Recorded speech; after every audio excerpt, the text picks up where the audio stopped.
ఇది ప్రతిపక్షాల్లో 102 వచ్చే. ఇక్కడ ఎలక్షన్ కమిషన్ తీసుకుంటే ఇక్కడ క్లియర్ గా చెప్పారు, అమరావతి January 19th ఈ నెలలోనే.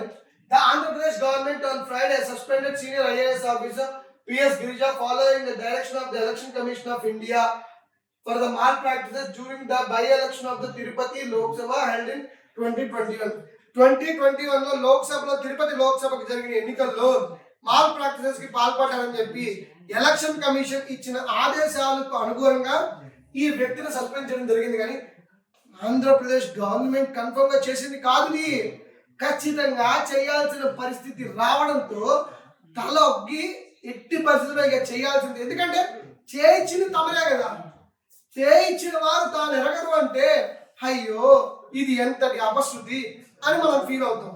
కానీ చేయించిన వారు ఎరిగి, ఎందుకంటే ఇక్కడ ఉన్న ప్రభుత్వంలో వాళ్ళు చేయించింది వాళ్ళకి తెలుసు, వాళ్ళ తరపున చేసేవాళ్ళు తెలుసు. కానీ ఇది బయటపడితే మాత్రం as per the election commission orders మేము చేసాము, మేము చేయమని చెప్పలేదు, అతను ఎందుకు చేశాడో మాకు తెలియదు. ఇది అంతా రామాయణంతో రాముడికి సీత అవుతుంది అని అన్న చందాన ఇక్కడ అధికారులందరూ కూడా ఐఏఎస్లు ఐపీఎస్లు ముఖ్యమంత్రిగా రాజీనామాలో ఉండి ఇదే ప్రభుత్వంలో 2021 లోక్సభ ఎన్నికలు లోక్సభకు ఎన్నిక జరిగితే తిరుపతి పార్లమెంట్ కి, దానిలో గిరీష అనే ఒక returning officer బైపోల్లో Tirupati Lok Sabha constituencies లో fake electoral photo identity cards 30,000 పైచులకు